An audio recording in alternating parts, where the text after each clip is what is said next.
The warning lights in the training dome were still flashing when I told her she was a disgrace to the mat.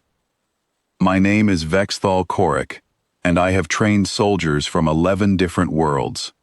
I have shaped warriors out of creatures with 3 hearts, creatures with no eyes, creatures who could not feel pain at all. In all that time, I had never met a recruit who made me this angry. Her name was Laura Bennett, and she was about to teach me something I would never forget. The coalition had only just accepted humanity into its ranks. Half the instructors on this station did not want to touch a human file.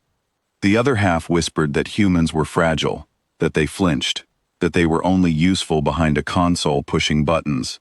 I did not believe rumors. I believed what I saw with my own eyes. And what I saw, session after session, made my patience run thin. Laura was fast. Faster than most recruits I had trained. Her footwork was clean, her breathing controlled, her reflexes sharp enough that she could read an opponent's shoulder before the strike even started. And every single time, right at the moment she could finish the match, she pulled back. She would step off the line. She would lower her guard just enough to let her sparring partner recover. It happened in the first week. It happened in the second week. By the third week, it was starting to feel personal. I called her into the ring alone that morning. No audience. No other recruits watching from the gallery. The dome lights hummed above us, casting a pale blue glow across the floor. "You had him," I said. 3 times this week. 3 times you had an opening, and you let it go." She stood there, arms crossed, breathing steady. "I know." "You know," I repeated. "Then explain it to me. Explain why a soldier with your speed keeps choosing to lose." "I'm not losing," she said. "I'm choosing not to end it." That answer made something in my chest tighten. On my homeworld, choosing not to end a fight when you had the chance was not discipline. It was weakness dressed up in nice words. I had heard enough soft phrases from humans already, about restraint, about second chances, about not wanting to hurt anyone. I had heard that humanity barely won their last war, that they only survived because their enemy underestimated them, not because they were strong. I said all of that to her. I am not proud of it now, but I said it anyway, standing in the middle of that ring with my arms folded, looking down at a woman half my height, and telling her that her whole species might have gotten lucky rather than earned their place among the stars. She did not raise her voice. She did not even look angry, which somehow made it worse. "You really want to see what holding back looks like," she said quietly. "Fine, but you should know, once I stop, I don't know how to slow it back down halfway. It's all the way or nothing." I laughed. I actually laughed, right there in front of her, because I thought it was a threat built entirely out of pride, the kind young recruits throw around when they feel cornered. "Then show me nothing held back," I said. "Right now, full force. No pulled strikes, no stepping off the line. Prove to me that human restraint is a choice and not a excuse." She looked at me for a long moment. Something shifted behind her eyes, something old and tired, like she had heard this exact challenge before, from someone who did not survive hearing the answer. "Last chance to change your mind," she said. I keyed the simulation controls myself. Full contact settings, protective field active, but combat sensors set to record true impact force. I wanted the numbers. I wanted proof on a screen that I could show the other instructors. Proof that humans needed careful handling because they could not commit to a real fight. The buzzer sounded. For half a second, nothing happened. Laura stood perfectly still, weight balanced, hands loose at her sides. I stepped forward first, the way I always did, testing her guard the same way I had tested it for 3 weeks straight. She was not there when my strike landed. I do not mean she dodged in the way I expected.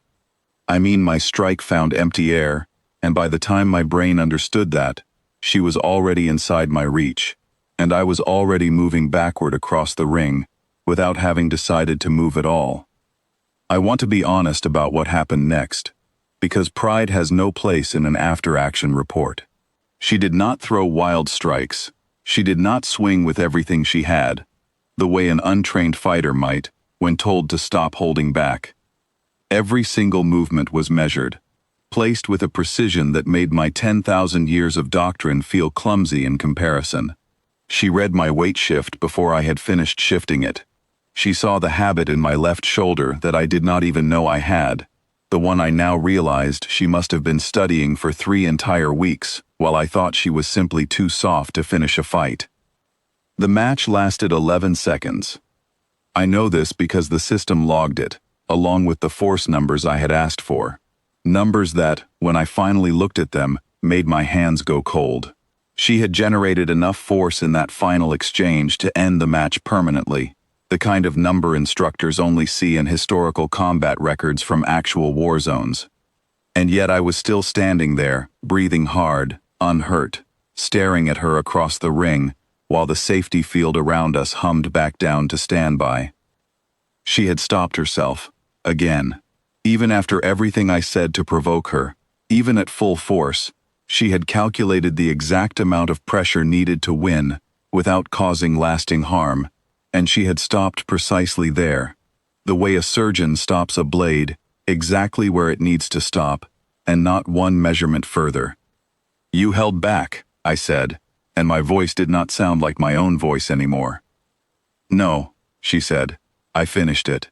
There's a difference between holding back and knowing exactly where the line is." I sat down on the edge of the ring because my legs needed a moment before they could be trusted to hold me up. She sat down across from me, not gloating, not even looking particularly proud of what she had just done. She looked, if anything, a little sad. "Where did you learn control like that?" I asked. "Not the fighting, the stopping. Any warrior can learn to fight. Almost none of them learn to stop." She was quiet for a while before she answered. "Where I come from, we fought each other for most of our history before we ever fought anyone from beyond our own sky. Family against family, nation against nation, sometimes neighbor against neighbor. We learned early that if everyone who won a fight finished it all the way, there would be nobody left standing at the end. So the strongest among us didn't earn respect by finishing fights. They earned it by knowing when not to. That's the whole test, really. Anyone angry enough can hit as hard as they can. It takes something else to hit exactly as hard as you need to, and not a single measurement more." I thought about the sparring matches from the past 3 weeks. Every time she pulled back at the perfect moment, I had read it as fear. I had read it as a soldier who did not trust her own strength. I had been wrong in the worst possible way, mistaking the deepest kind of discipline for the shallowest kind of weakness. "The war your people fought before joining the coalition," I said slowly. "The one my superiors say you barely survived. I need to ask you honestly. Did you barely survive it, or did you simply choose to end it the moment it could be ended?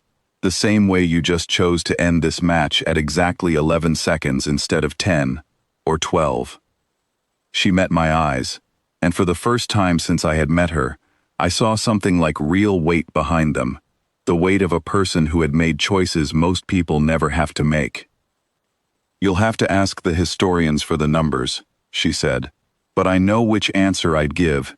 If it were me standing on that field, I'd give exactly what was needed, nothing less, and definitely nothing more than that." I did not sleep well that night.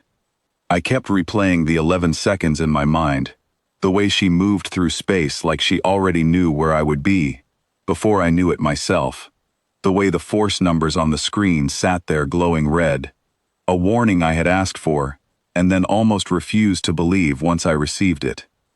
The next morning, I filed my report to the Coalition Training Command. I told them to stop training human recruits the way we trained recruits from every other world. I told them that humans were not soft, and they were not holding back out of fear, and any instructor who assumed otherwise was making a mistake that could cost them everything in a real engagement. I told them the truth, even though it was difficult for an old warrior like me to admit that a species everyone called untested had already learned the hardest lesson in the galaxy, the lesson my own people were still struggling to learn after 10,000 years of war. Real strength was never about how hard you could strike.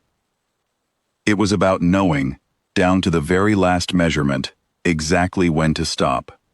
Laura Bennett taught me that lesson in 11 seconds, standing in a training dome with the lights humming blue above us, and I have never once forgotten it since.